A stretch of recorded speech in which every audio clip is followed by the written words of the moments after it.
Selamat datang di Harmony Talk episode pertama. Ini adalah salah satu segmen entertainment, asik entertainment dari Harmony Pulse. Sekarang di samping aku udah ada Mas Fauji. Halo Mas, apa kabar Mas? Alhamdulillah baik. Baik, Mas Fauji sekarang apa nih kesibukannya? Kesibukan kita bantu-bantu orang tua pasti ya. Betul, harus. Ya. Udah ada kita ngonten juga sesuai passion yang kita jalanin. Terus ada juga buka usaha ya kecil-kecilan lah buat masa depan ya kan. Betul. Untuk konten udah berapa lama nih Mas Fauji? Aku ngonten udah dari tahun 2019 sebenarnya. Awalnya dulu itu sama teman-teman iseng-iseng ikut lomba sih sebenarnya. Tapi kita saat itu nggak bisa yang ngedit itu nggak bisa. Tapi jadi kita jadi talent aja pada saat itu. Lomba apa tuh Mas? Lomba tingkat regional biasanya. Video competition ya, gitu video ya? competition gitu. Ada tema-temanya kan biasanya ada dari BKKBN biasanya yang sering kami ikutin. Gitu. Kemudian ada juga yang dari perlindungan konsumen dan segala macamnya lah yang seputaran tentang konten kreatif.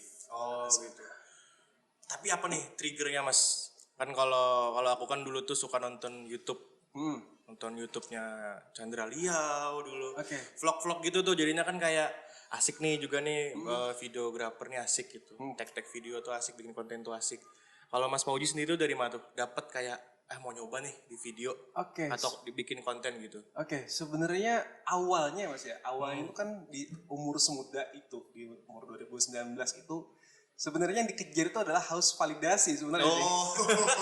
Manusiawi kan? Followers juga Iya, haus validasi sebenarnya. Kita ingin kita tuh dianggap ada. Betul. Awalnya itu, tapi seiring berjalannya waktu kita mulai lihat bahwa sebenarnya konten kreator dan juga dunia digital ini punya prospeknya oke banget gitu. Jadi yang membuat ke-trigger kenapa aku menggeluti dunia ini, mencoba mendalami dunia ini adalah yaitu tadi karena prospeknya akan menjanjikan banget ya kayaknya. Apalagi zaman sekarang udah digitalisasi. Iya betul. Apa sih nggak perlu digital? Semuanya kan sekarang serba digital kan. Kalau misalnya tentang ya kita kan dulu yang namanya masih belajar Mas. Oke. Pasti kan agak-agak alay itu kan ya. Iya, Kontennya kita bikin. Iya. Ada nggak tuh kayak sekarang ngelihat waktu sekarang nih Mas Fauji ngelihat konten-kontennya dulu nih. Kok bisa sih aku dulu tuh kayak gini gitu. Pernah kayak anjing alay banget nih gitu. Pernah nggak pernah gitu? Pernah ya. Biasanya foto-foto sih, kan biasanya dulu kan nggak bisa ngedit. Ya, betul, Nggak bisa ngedit, jadi betul. nggak arah video kontennya, tapi ke arah foto-foto biasanya. Jadi foto-fotonya karena kok gini banget sih. Gini banget ya angelnya ya gitu ya. Aneh banget ya gitu ya. Oke. Terus biasanya nih tiap orang atau tiap kita nih sebagai anggapnya kita sebagai talent lah di sini. Itu punya yang namanya style kita sendiri, genre kita sendiri. Terus kita nih nyaman bikin kontennya kayak gimana sih sebenarnya gitu. Iya. Kalau Mas Fauji sendiri nih lebih enak itu bikin atau gimana cara dapetin ide kreatifnya kalau mau bikin konten gitu? Oke, betul. Ini jadi pertanyaan juga sebenarnya di awal buat teman-teman yang mau mulai dunia konten kreator ya. Pasti awalnya bingung ide apa yang ingin diangkat, apakah ide tentang kesehatan mental kah atau kesehatan finansial segala macam. Semuanya itu pasti punya data-datanya. Kalau misalnya kita riset segala macam pasti punya angka kan, pasti punya hal yang keluar. Yang disukai apa konten lucu. Sebenarnya konten lucu itu paling oke banget Dan paling gampang juga ya. Paling gampang. Tapi saya kan nggak bisa ngelucu gitu loh. Lucunya yang susah jadinya ya. Lucu itu susah. Kalau misalnya terkesan dipaksakan agak susah. Jadi kita harus coba kenalin diri kita dulu. Kenalin diri kita sukanya apa. Nah kebetulan saya sukanya tuh ke arah konten-konten yang agak ke pinggir jurang dikit, ke arah politik gitu. Bahaya agak bahaya sedikit Iya, ya. agak bahaya Senggol dikit jatuh nih ya. Bahaya nih kontennya ya. Nah jadi ke arah sana, jadi apa yang kita suka dulu, kita cari tahu, baru dikontenin, baru keluarlah ide-ide yang akan menjual nantinya. Oke. Berarti dari sini nih aku tangkap Mas Fauji ini suka ngebahas konten-konten yang di pinggir jurang nih. Iya. Jadi contoh kontennya apa tuh? Contohnya misalkan ada suatu kisah di sebuah negeri. Iya, sebuah negeri. Kita nggak sebut negeri ya. Sebut negeri. Desa mungkin. Iya, di mana negeri ini susah banget buat kita tuh nyari kerja. Oh, Ya gitu. susah nyari kerja, sampai-sampai bapaknya turun juga buat nyariin anaknya itu kerja melalui bantuan pamannya juga gitu. Nah contoh kecilnya seperti itu. Oh, saya pernah baca komiknya kayak gitu, Mas. Iya Ya? itu ada. Oh, iya saya Negerinya tahu. bukan di sini tapi Iya. negeri fiksi ya. Iya, dongeng. Tapi saya pernah tuh baca itu. Chapter 23. Yap. Jadi, tapi pastikan kita kan sebagai yang bikin konten, kita ada keresahan, ada ketakutan juga Iya, nih. betul. Apalagi Mas Fauji yang agak-agak nyerempet, agak-agak di pinggir jurang nih. Ada nggak sih sebenarnya ketakutan-ketakutan yang kayaknya kalau aku terlalu vokal, takutnya kayak gini nih akibatnya. Oke. Atau sebenarnya kita vokal aja nggak apa-apa gitu. Kita nggak usah mikirin konsekuensinya gimana. Oke. Sebenarnya kalau saya pribadi sih kebebasan berbicara kan itu sebuah hak. Sebuah hak semua orang. Jadi menurut saya pribadi ya terabas aja gitu loh. Dalam artian selama tidak menyinggung suku, ras, agama dan juga pribadi yang kita ingin tembak gitu sebenarnya.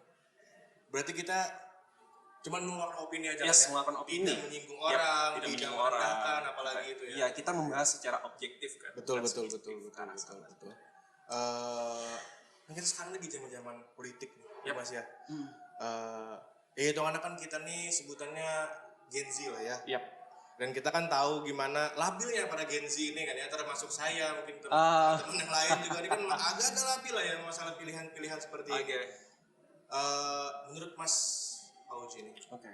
seberapa penting keterlibatan Gen Z ini untuk pemilihan ke depannya? Oke. Menurut saya sih penting banget. Penting banget ya. Penting banget dalam artian kita harus balik dulu nih. Ketiga pasangan itu adalah orang-orang hebat semua pasti. Betul, Kita harus, setuju saya. Ya, kita harus setuju itu adalah orang hebat yang mereka terpilih, diusung oleh dengan berbagai macam cara kan. Itu adalah fair. Kita harus netral di sana. Kemudian kalau kita bicara tentang seberapa penting Gen Z, penting banget. Kita tahu Gen Z sekarang mereka yang pegang sosial media. Mereka yang pegang segala akses informasi publik. Mereka yang pegang bagaimana caranya viral itu bisa dilakukan. Mereka yang lihat. Formulanya mereka yang tahu ya. Senjatanya mereka yang punya gitu loh. Mereka punya senjata itu. Jadi seberapa penting sih? Penting banget karena pernah baca satu kutipan kan. Peran Gen Z ini sangat menentukan arah dari masa depan bangsa ini kan gitu loh. Kita mengangkat tahun politik ini mengangkat itu. Barang siapa yang nggak tertarik sama dunia politik atau buta akan politik, dia itu akan buta sebuta-butanya. Karena apa? Harga pangan kan ditentukan oleh siapa yang memimpin. Harga minuman, kemudian harga kebutuhan pokok dan segala macamnya. Nah, jadi peran Gen Z ini sangat-sangat berpengaruh banget. Jadi nggak heran kenapa banyak yang mencoba memanfaatkan mereka untuk bisa berkontestasi juga di dalam. Iya, menarik. Tapi yang saya lihat nih Mas ya, anak-anak Gen Z Indonesia nih, terutama Gen Indonesia nih, ya, terlalu lawak mereka. Gimana? Apa dibercandain, apa dibercandain. Kita tahu lah komentar-komentar netizen di TikTok atau mungkin di YouTube kan mereka bercanda semuanya itu. Gak ada yang serius nih kayaknya nih. Gen Z kita nih gak ada yang serius gitu. Jadi mungkin apa yang saya tangkap ya. Misalkan saya kan Gen Z juga nih, tapi saya hidup di circle dan pertemanan milenial nih. Dan hal yang paling saya rasakan tuh anak-anak zaman sekarang mungkin 2000 ke bawah ya, 2002 2003 ke bawah. Itu mereka belum dapetin jati diri mereka. Dan baik lagi masalah konten, kayak tadi kita kan harus tahu kita nyamannya di mana, kita passionate-nya di bagian mana. Tapi yang saya lihat-lihat gitu kan ya, anak-anak Gen Z di Indonesia nih belum dapet. Aku nih mau ke arah mana sih? Apa yang mau aku lakuin nih? Dan terkesan cuma ngikutin algoritma. Terkesan cuma ngikutin apa formula yang rame itu yang diikutin. Nah, untuk dari Mas Faujinya sendiri nih, ada nggak bisa yang dikasih buat yang masih bingung nih, gimana sih cara nentuin jati diri, gimana cara nentuin apa yang mau kita mau di kerjaan atau di kerjaan segala macam. Iya. Nah kalau misal aku pernah dengar salah satu podcast ya dari salah satu bintang pertama juga, dia bilang bahkan konsep podcast pun nggak pernah tercetus sebelumnya. Betul, nggak pernah tercetus sebelumnya di kepala dia. Di mana dia mendapatkan ide itu? Dia awalnya melakukan apa yang dia suka, yaitu misalkan dia suka ngobrol sama orang nih. Dia ngobrol sama orang, kemudian dia mencoba menuangkan banyak pikiran di sana, mencoba ngobrol secara intens segala macam. Akhirnya timbullah ide podcast yang sekarang ini sangat menjamur lah di Indonesia kan. Nah itu kan salah satu hal kecil tuh. Jadi tekuni aja apa yang kamu suka dulu. Kalau ingin membuat konten, misalkan kamu suka dalam hal dunia pertanian, dalam hal dunia keilmuan dan hal yang lucu-lucu mungkin seperti itu. Nanti pasti akan keluar ide-ide untuk mengembangkan ke arah sana gitu. Jadi jangan menunggu kita itu jadi penikmat aja, tapi cobalah kita jadi eksekutornya juga gitu. Ke arah sana sih. Dan harus telaten Mas ya, harus apa sih, ulet juga. Harus ulet, benar. Kayak iya, aku tuh pernah dengar kalau kita mau bikin apapun itu, iya, satu konten pertama atau hal itu yang pertama kali itu pasti jelek. Pasti Nggak mungkin bisa tiba-tiba sebagus itu, nggak mungkin gitu. Iya, betul. Ini apa sih, ngomong apa sih orang ini, pasti akan kesana kan. Namanya kan membangun branding kan, gitu loh. Bahkan nggak ada yang mudah sebenarnya. Bahkan untuk ngelucu pun kita harus mikir. Betul. Iya. Iya. Nggak segampang itu juga kan. Iya, betul. Jadi gitu ya, maksudnya mungkin harus memang telaten, ulet, dan juga ya mulai aja dulu bener. Mulai aja dulu apa yang kamu suka. Nggak usah nunggu, lagi nunggu orang gitu. Oke, kita santai dulu aja guys. Saya bahas kita ini terlalu berat kayaknya Mas. Iya, tadi agak nyenggol dikit juga kan, terlalu bahaya ya. Santai dulu kayaknya Mas. Yani SMA mana Mas? Dulu SMA di PGRI 1 Baru. Jurusan IPA. IPA Mas. Kuliah di FMIPA ULM. Kita ambil jurusan biologi dulu. Biologi. Terus sejalur nih ya, IPA, biologi. Terus hobinya nggak sejalur sih. Karena kan memang kerjaan zaman sekarang kan kita nggak boleh milih-milih kerjaan, pasti nggak boleh kerjaan. Iya, kita harus belajar gimana caranya berenang di lautan yang luas. Iya, betul. Iya. Dan sekarang nih, aku baru ingat nih Mas. Ada sebuah tren. Anak-anak Gen Z ini udah nggak mau lagi jadi pegawai kantoran. Oke. Karena kan mungkin sudah terinfluence nih. Kan TikTok hari-hari dibuka. Atau TikTok nih yang dilihat adalah sosial media spesialis. Entah itu apapun yang berbau-bau remote lah kerjaannya. Oke. Gimana nih seorang Mas Pauji ini menyikapi kayak tren? Kalau Gen Z ini kayaknya sekarang udah males di kantoran. Iya benar. Aku pernah baca itu juga kayaknya. Gen Z itu males jadi PNS. Males jadi kantoran. Ya, mereka tuh punya dunia mereka sendiri. Tapi minusnya Gen Z ada juga gitu loh. Mereka tuh mageran. Sesuai mood. Iya, sesuai mood. Ketika mereka, ya oke lah. Mereka punya pemikiran dan jiwa yang bebas, oke, itu bagus banget gitu. Tapi ketika itu dibarengi dengan kemageran, itu juga akan jadi bumerang gitu loh. Lu boleh bebas gitu loh. Kamu boleh bebas. Kamu boleh ngelakuin apa aja, bikin konten atau bangun bisnis, sekreatif mungkin ya bebas lah. Tapi ketika dia mager, itu hanya akan menjadi ide doang. Anak Gen Z itu pasti kreatif banget, pasti. Betul. Mereka lebih kreatif daripada zaman aku ya, di generasi di atasnya gitu loh. Karena mereka gampang kan nyari referensi, tinggal buka laptop. Benar. Mereka tuh udah ada semua. Iya benar. Kalau bicara masalah ide mereka lebih kreatif. Aku yakin itu. Tapi kalau bicara masalah etos kerja mungkin itu yang menjadi tantangan gitu. Jadi kayak gitu sih yang aku tangkapnya gitu, kayak zaman sekarang nih kayak ya teman-teman aku juga banyak Mas yang hitungannya nggak ada, jarang ada yang di kantoran udah. Kalau nggak jadi IO mungkin WO yang nggak terikat waktu lah. Benar. Freelance gitu kebanyakan. Bahkan sekarang freelance kayaknya lebih menjanjikan banget masalah kalau kita bicara finansial ya. Ya betul. Ini menarik Mas, kita bahas freelance. Konten kreator itu kan termasuk freelance nih. Benar. Tapi saya ada keresahan di sini. Kayaknya kayak di Banjarbaru, mungkin di Banjarmasin juga sama. Pekerjaan konten kreator itu belum mendapat porsi yang sebagaimana mereka harus dapat. Betul. Mungkin gampangnya masalah gaji, masalah job deskripsi yang jelas. Karena kan kita tahunya sosial media spesialis itu adalah mereka yang ngedit video, ngedit foto, benar. Itu kan nggak kayak gitu kan. Iya, benar. Jadi gimana nih Mas Pauji menyikapi ini ada donat dari Goribet Mas. Kalau sini aja langsung saya. Wah, keren. Ini Kelihatan enak nih. yoi. Coba dulu nanti Mas, ambil makan-makan. Oke. Oke. Oke, ada 3 donat. Berarti siapa yang 2, siapa yang 1 nih? Belum kada mas saya. Pian aja beratan. Oke. Tiga-tiganya pian lah. Kenyang. Nanti di review di akhir ya. Ya, nanti kita di video di akhir. Oke. Bunga ini bunga kelebihan, aduh ya. Esnya kelebihan. Kasih nih ya. Tadi lanjut mas, tadi masalah porsi digital atau konten kreator. Konten kreator. Mungkin masnya berbagi keresahan yang sama nih. Iya, benar. Kalau aku pribadi sih khususnya kita bicara skop Banjarbaru aja dulu ya sebelum kita luas ke bicara Kalsel. Jadi aku pernah diskusi hal yang sama juga sama teman-temanku yang berminat di passion ini gitu. Mereka bilang kita itu dipandang hanya sebagai tukang rekam, kita hanya dipandang sebagai hanya tukang foto, segala macam, tukang edit, segala macam. Padahal itu memang itu sebuah aktivitas simpel sebenarnya.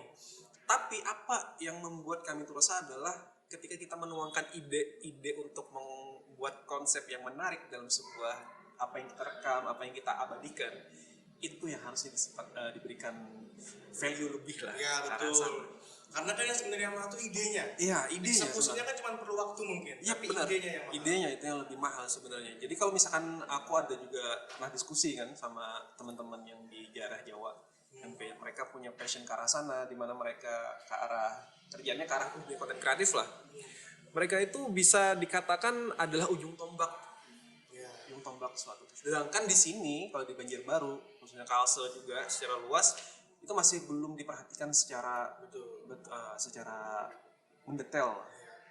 Dan itu bisa jadi salah satu barometer kemajuan ekonomi kan? Iya, betul. Karena kan apa-apa kan sekarang lihatnya dari digital kan, digital. Betul banget. Iya, coba kita lihat. Kalau misalkan kita ya, simpelnya gini deh, kita misalkan jualan nih, kita jualan kemudian jualan produk yang sama, misalkan produk teh nih, TS sama TS misalkan, A sama B. Yang satu ini si teh ini menggunakan promosi yang seadanya lah, ngerekam yang getar-getar misalkan, kemudian ngerekam cuma buram segala macam. Ini kalau misalkan yang B ini menggunakan konten kreator yang ibaratkan yang proper banget, pasti akan lebih beda kan hasil penjualan. Nah, masyarakat Kalsel belum melek ke arah sana. Betul. Nah, mungkin yang harus diedukasi ini para owner-ownernya mungkin bang ya. Ya sebenarnya itu sih. Ya. Karena mau gimana pun kita mengedukasi konten kreatornya kan mereka udah melakukan hal yang seharusnya mereka lakuin. Yap, benar.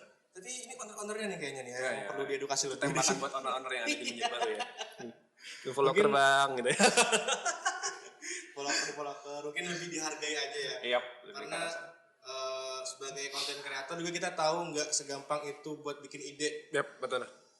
Dan nggak segampang itu buat mengeksekusinya juga. Perlu waktu, ya kita tahu pasti ada kendala-kendala di lapangan lah. 1-2 hal gitu. Jadi Mas Fauzi nih, kita tadi ngomongin masalah jati diri. Kalau Mas Fauzi sendiri nih kan enaknya di konten-konten, mungkin konten-konten yang serius lah ya. Iya, arah serius. Konten serius gitu ya. Itu apa tuh? Kan biasanya kita ada keterbatasan. Kenapa sih jadi aku lebih memilih konten yang kayak gini? Kayak aku mungkin aku lebih suka di konten yang santai aja gitu, karena aku nggak bisa serius, karena aku gugup kalau misalnya serius banget. Gitu. Kalau Mas Fauzi sendiri, kenapa sih jadi memilih konten yang serius? Konten yang serius ya? Karena mungkin gini Mas, sebenarnya titik balik hidup aku ini ada di waktu kuliah. Di kuliah tuh dari masa-masa menjadi diri kan. Sebenarnya aku ini suka apa sih gitu loh. Aku ini jiwanya kayak gimana sih? Nah, jiwanya kayak gimana? Kemudian aku masuk salah satu organisasi. Saat itu aku magang, ceritanya magang di mana aku tuh mau masuk ke bidang tertentu ternyata nggak masuk ke arah sana. Jadi aku dilempar ke bidang lain. Yang dimana bidang itu sebenarnya aku nggak suka. Sebut aja bidangnya bidang advokasi kan. Bidang advokasi di permagangan BEM dulu. Jadi aku tuh nggak suka sebenarnya dalam hal-hal yang mengkaji-kaji, kan advokasi isinya kajian aja. Aku tuh nggak suka awalnya. Tapi pemikiran itu berubah saat aku ketemu seniorku yang jadi kepala bidang saat itu, namanya Dean. Beliau memberikan masukan-masukan bahwa mengkaji itu seru loh gitu. Mengkaji itu seru, dan juga aku dikasih buku, dikasih film sama beliau kan, yang membuat aku tuh kayaknya aku suka banget sih sama jiwa-jiwa yang berontak-berontak gitu maksudnya. Kan advokasi itu tugasnya adalah dia mengadvokasikan suatu suara ke pimpinan, ke arah berontak-berontak seperti itu. Akhirnya aku mulai menemukan nih jati diriku di mana kayaknya aku suka dengan hal-hal yang berbau bebas. Oke. Nah, di situ titik balik. Jadi sebenarnya walaupun serius tapi tetap mungkin serius kreatif mungkin ya. Serius kreatif ke arah sana gitu. Jadi kita selama 4 tahun kuliah itu selalu terbiasa dengan hal-hal yang serius gitu. Selalu terbiasa dengan hal-hal yang serius, akhirnya terbawa lah sampai ke dunia konten kreatifnya ini juga. Oh, gitu. Jadi gara-gara itu titik baliknya ya. Iya. Oh. Menarik sih Mas ya. Tapi mungkin yang bisa saya ambil di sini emang kita tuh pasti harus nemuin dulu sebelum kita dapat jati diri kita gitu. Yap. Kita harus nemuin titik baliknya tadi tuh. Titik balik. Hal apa yang bikin kita Suka. ya dan ngerti kalau sebenarnya kalau hal ini dilihat dari perspektif yang beda, ini bagus gitu. Betul. Ini malah kelebihan kita di sini gitu, bukan kekurangan kita gitu kan ya. Dan tadi juga kita harus nyaman untuk berekspresikan diri. Saya tidak memaksakan lah kalau kita pengen lucu tapi ternyata tidak lucu, susah juga ya kan ya. Jadi mungkin lebih tahu diri sendiri, lebih kenal diri sendiri. Benar, seperti itu. Mas Fauji terakhir nih Mas Fauji. Oke.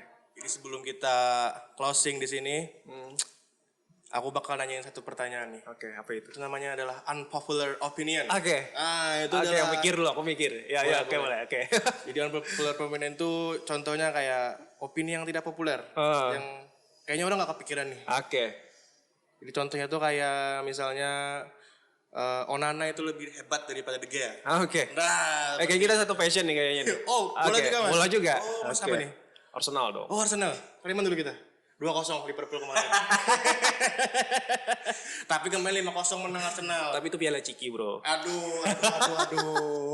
Gak apa-apa deh ya. Memang Piala Ciki itu. Kita udah punya banyak Piala Ciki. Oke. Namanya juga kan FA. Oh ya, FA. Emirates Cup dulu namanya. Jadi apa nih? Unpopular opinion dari Mas Fauji. Unpopular opinion ke arah bola ya mungkin ya. Boleh, silakan. Keluar dari ide gue ke arah bola. Jadi Arsenal sering diremehkan. Arsenal bakal juara UCL tahun ini. Kalau misalnya Madrid kalah mungkin ya. Gitu ya.